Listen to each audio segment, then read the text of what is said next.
We gotta go to the bullpen.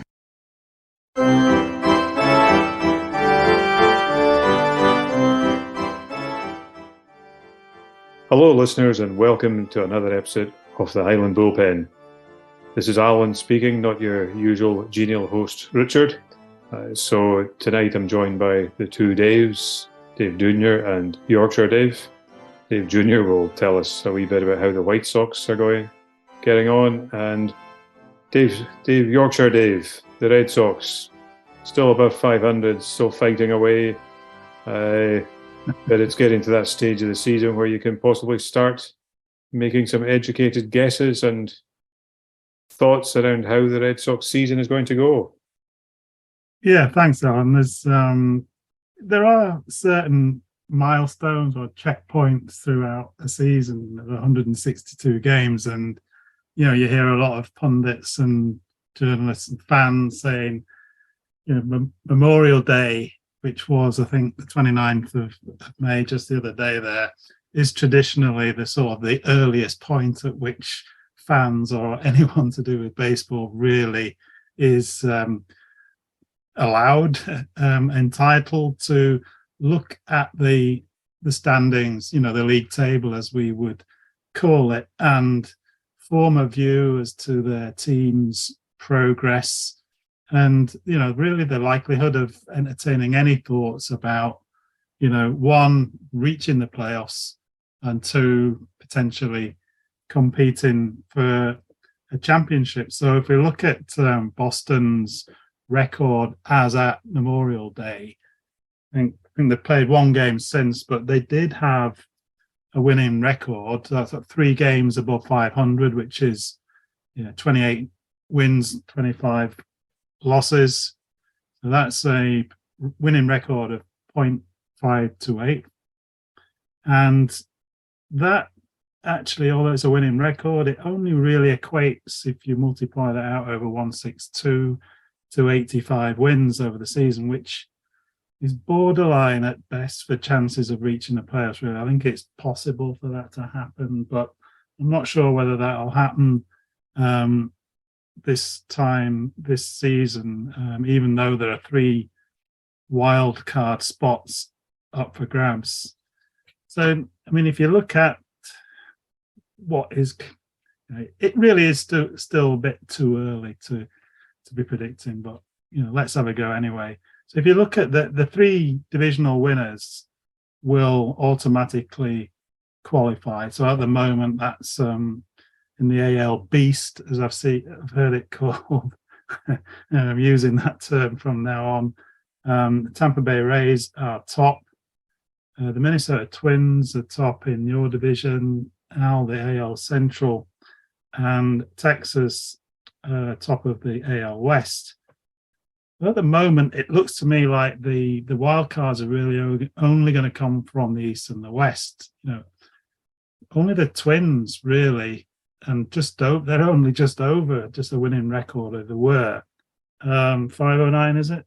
And they're the only team in the AL Central with a winning record. So it seems unlikely that the wild card spot will go to an AL Central team. So if the Tigers want to win it, I think they'll just have to beat the Twins to top spot and win the division.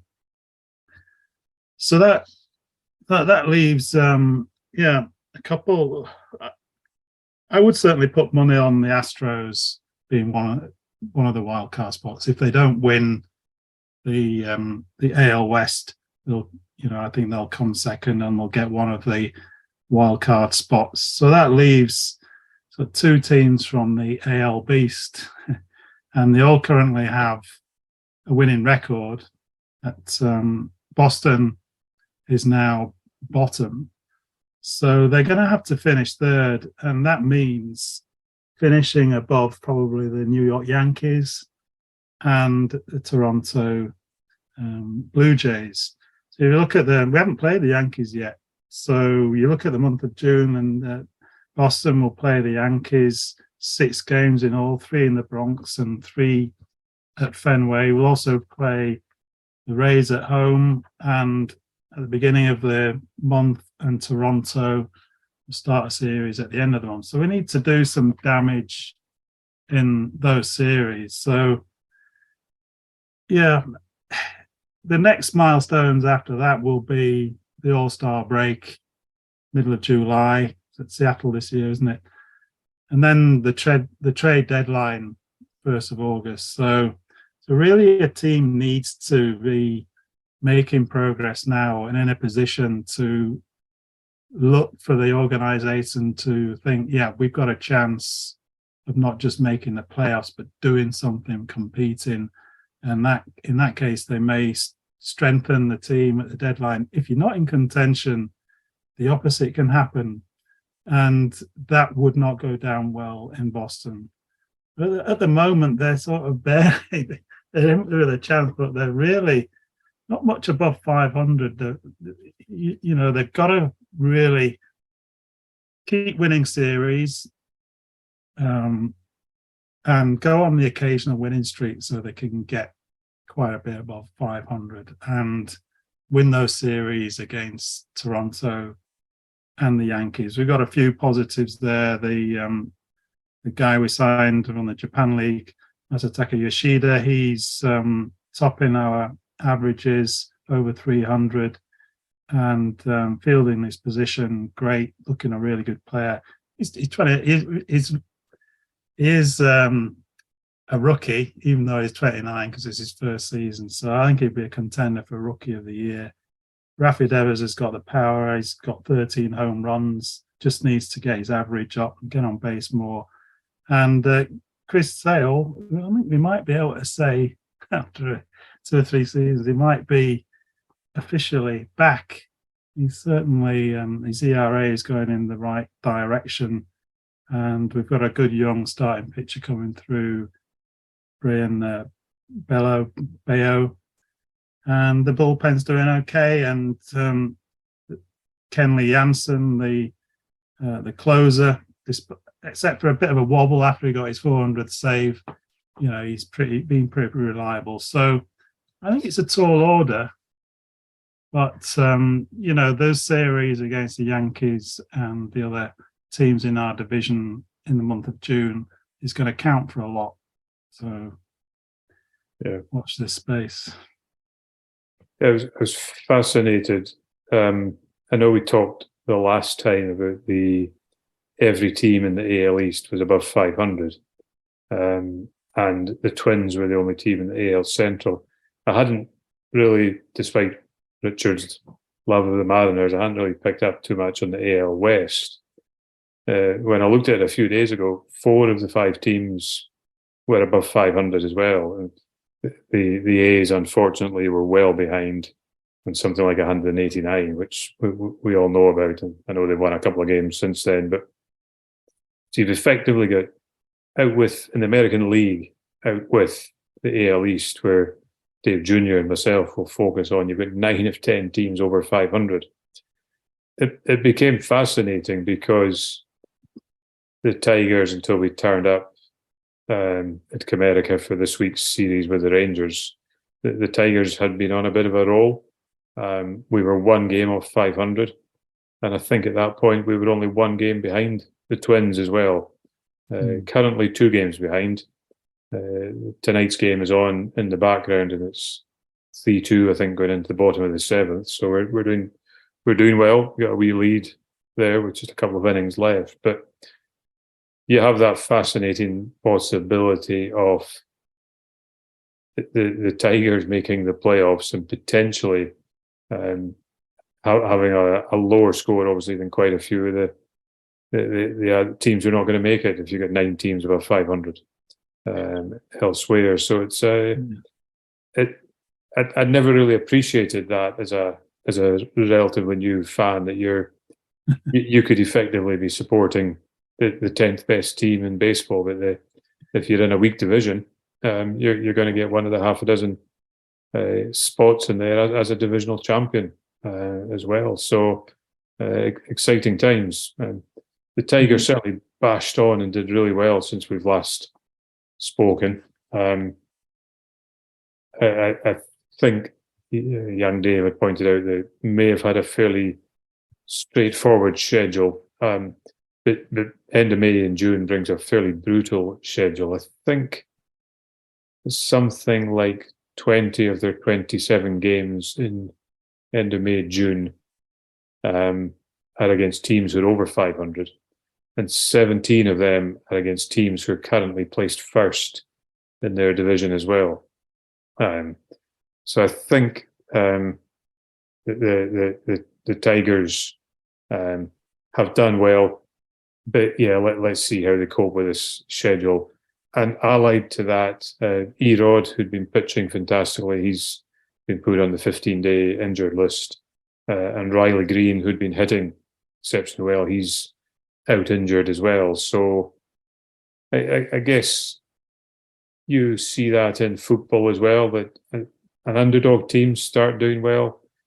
They can get one or two injuries, and the squad depth might not be there as potentially some of the other teams and squads have. So it certainly piqued our interest. It certainly got us thinking a little bit about October baseball, but possibly we're one step further on. Scott Harris, the GM, seems to be well respected. Seems to be doing a good job, and things are hopefully looking out for Detroit and the Tigers there. So we had a tough loss in one of our series games against the White Sox. But before I introduce Dave Jr., I would point out the 3-1 series win for the Tigers over the White Sox, and I'm going to get that in quickly before this weekend's series where the two meet up again. That will be some of the 7 games we don't have against teams that are over 500. Just before we go on it, Dave, I'll just chip in and say, I go back quite a long way on most things. And, when we started our interest in this 3 or 4 years ago, I still tend to think of the Detroit Tigers as an AL East team. And without actually looking it up, but I did look it up yesterday, and, I didn't dream it. They were in the AL East between 1969 and 1997. So 97 would have been, I think, when I started watching it live on Channel 5. And actually, that was the first game I went to at Fenway. It was 30 years ago now, 93. So, it makes sense, doesn't it? This sort of... They're in the Eastern time zone. Chicago, I think, is... Chicago and Illinois is in the Central time zone. So we obviously just scrape in there, but we've gone to play in the Central Division where the mighty White Sox reside. How mighty are they today? Well, today there's a couple of young hitters for the Angels. So good evening, everyone. The White Sox are culminating a 3-game series with the Los Angeles Angels tonight. A couple of young upcoming hitters for the Angels.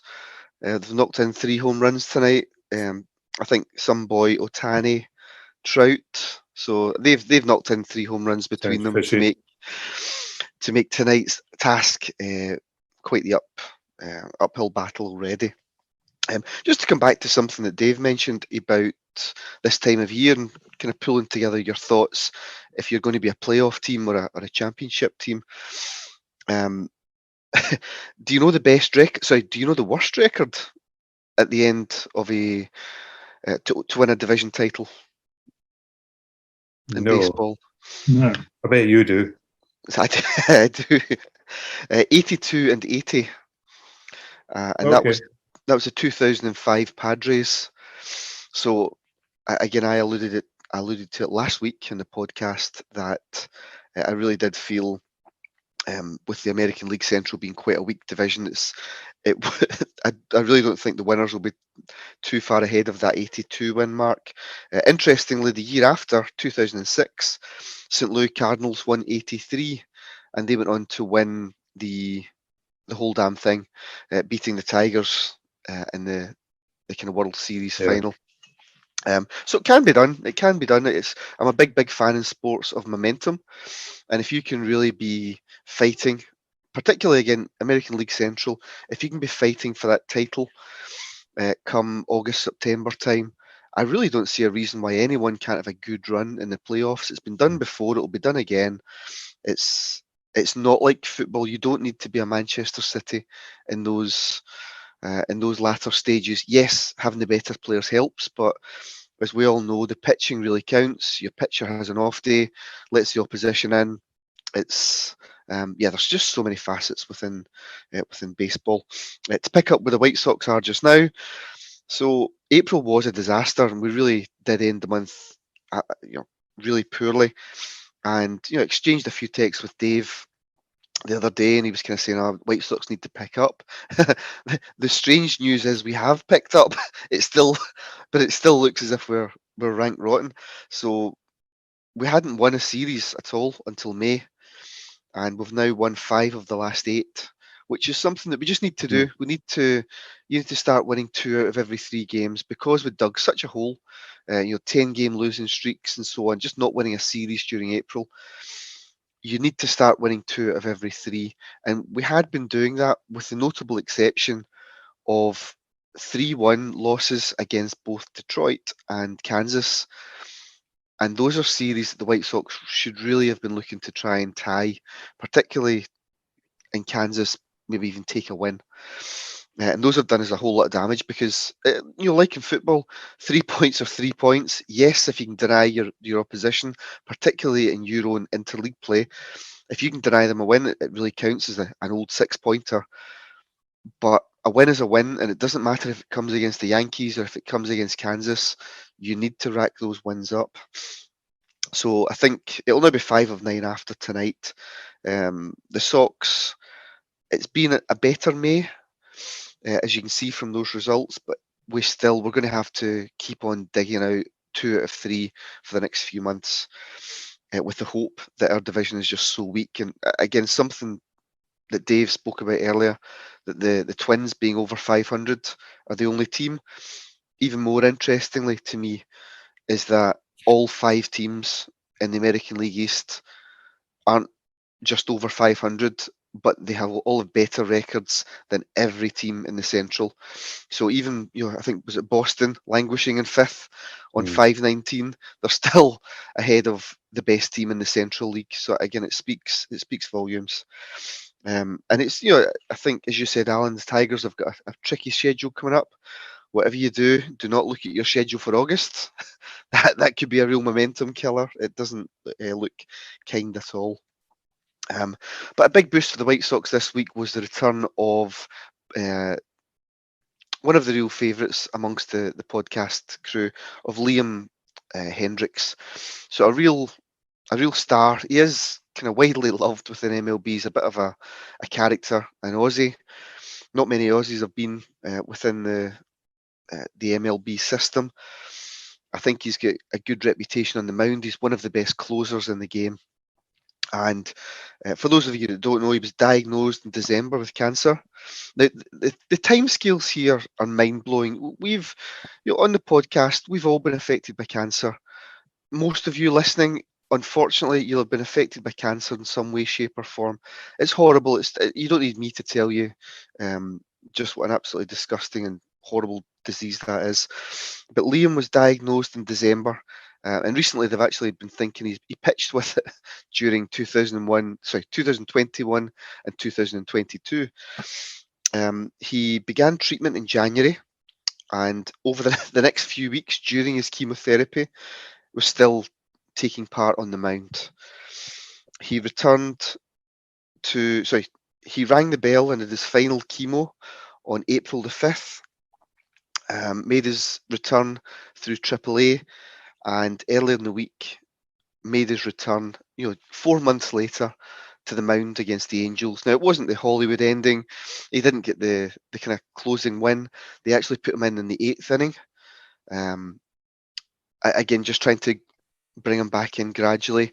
But the ovation for Liam coming out to the field was quite something. The Angels were really classy. They just stood off to the side.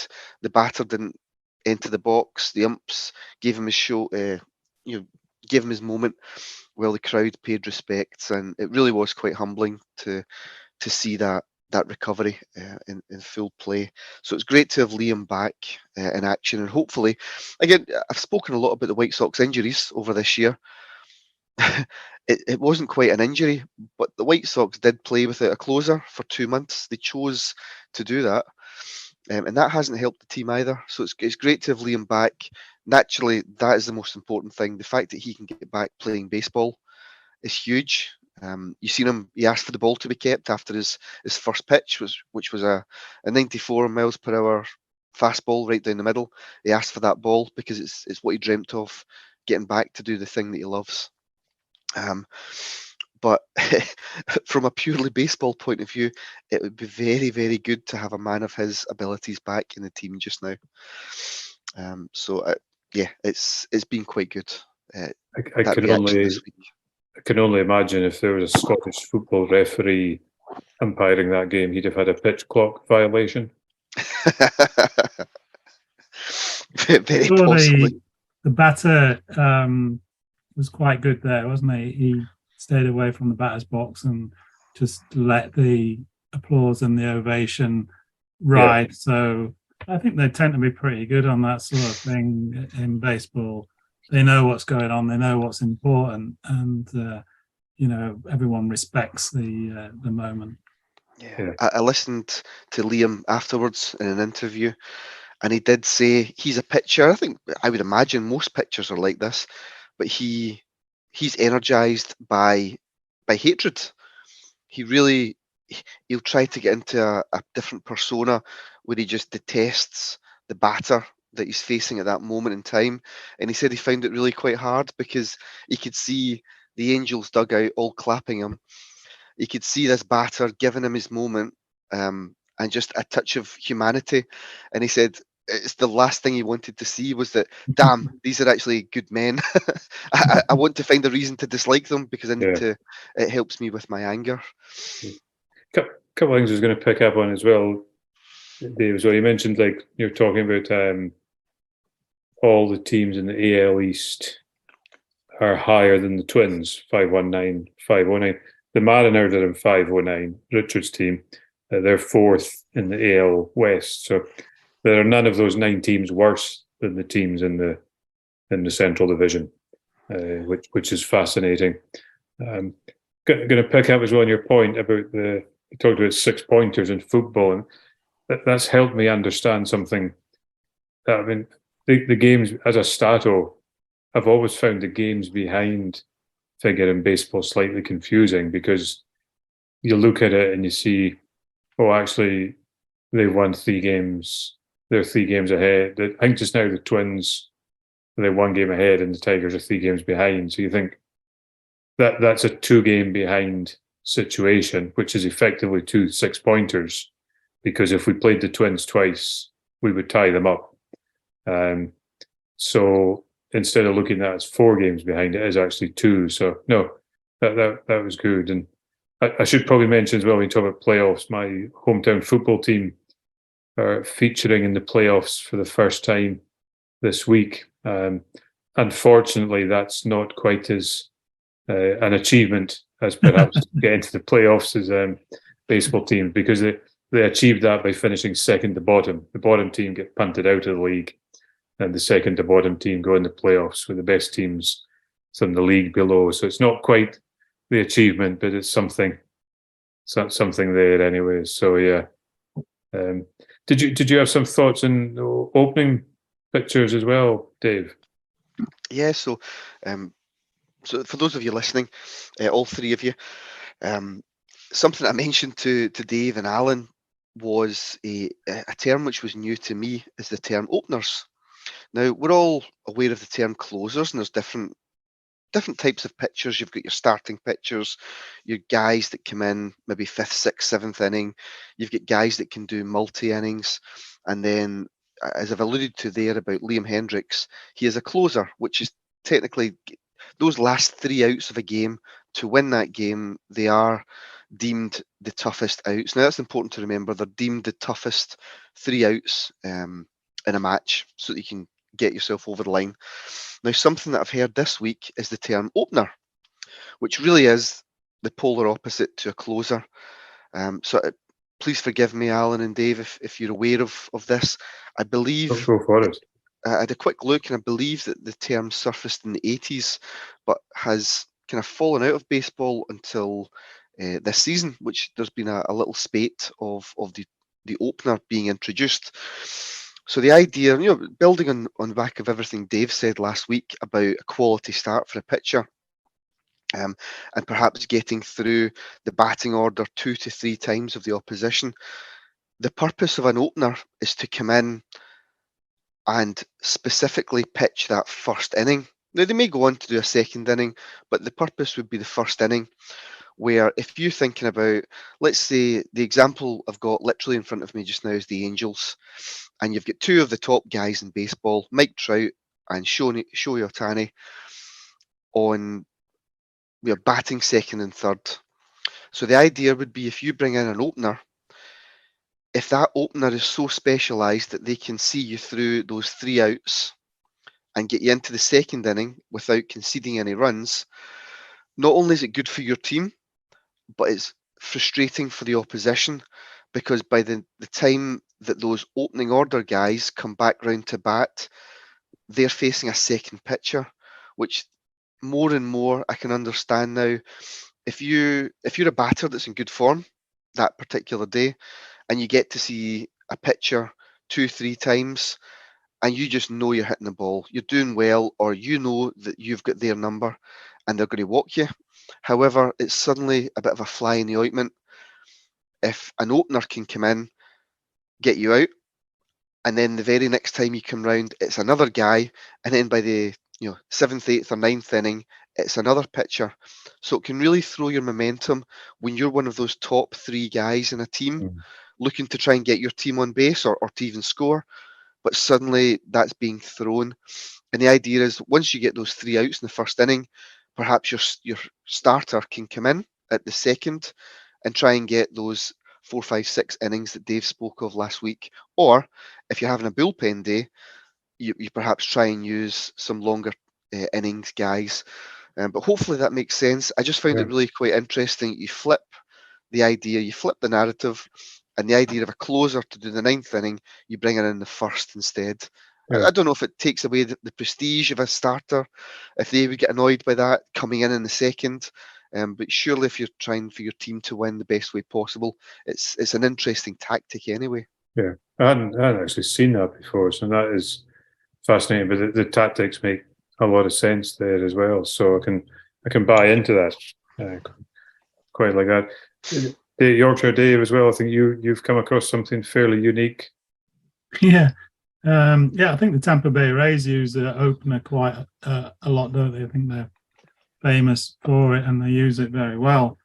I don't know how interesting this is. Semi-interesting. I was watching one of the live games. I think it was a Fox game. It's game 2, the Red Sox and the D-back series on the 27th of May. It was the beginning of the game at top of the first, with Boston as the away team up first, and there were two men on base, runners at the corners, so first and third, and there were 2 men out. So this brought Jaron Duran up to the plate. He was batting 5th in the lineup. So, and the count got to 2 balls and 2 strikes.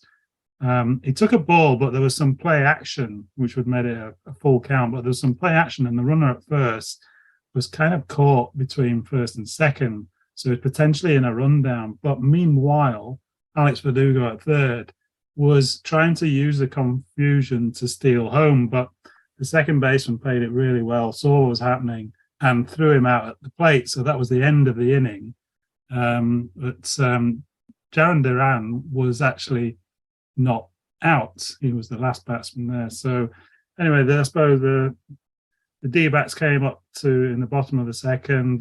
They scored a home run actually off the right field pole to put them a run up. And then I was just sort of idly watching the top of the second, and I thought, that's Jaron Duran batting again.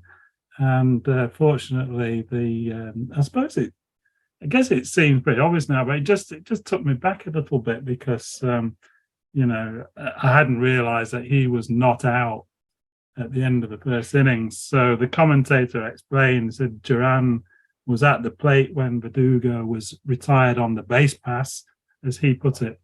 But so he gets a fresh start. So he came into bat after his previous at bat, which finished with him on possibly 3 balls and 2 strikes, but he wasn't out. So he came up with the count 0-0. He I think he took the count to 2-2. It was on a 2-2 pitch that he got a hit, which actually helped to get him out of a slump. He'd been on quite a serious slump. He got to first base, and but it had taken him 4 strikes and 5 balls. So yeah, it's pretty. Yeah, no, that's good. We like to finish our chats with these wonderful and unusual things coming along there. So it's always good to. We watch enough baseball that we manage to pick up on these weird and fascinating situations. It's a fantastic game, and thanks to everybody for listening tonight on the Highland Bullpen, and we will catch up with you shortly. All the best.